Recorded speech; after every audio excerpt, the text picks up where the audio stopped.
Hey guys, in this short video, I will tell you some English smart words that you can use as a replacement of very interesting and very bad.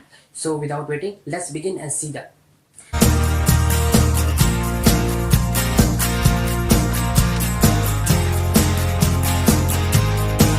So guys, the first very related word is very interesting. Now we have two replacement for it. The first is fascinating.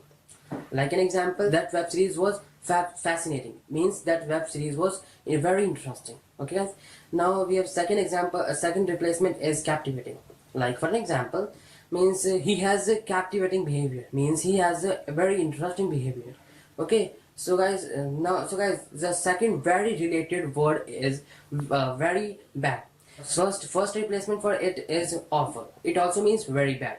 Like an example, someone tells you that I got fired from the job, so you can react like, oh my god, that's awful. I'm so sorry for you. Okay, means that's very bad. I'm so sorry for you. Okay, now the second replacement for very bad is horrendous. It simply means that extremely bad, super bad.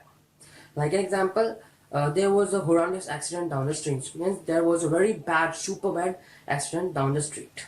Okay guys, so subscribe my channel guys for getting such type of phrases, vocabs and structures and tenses.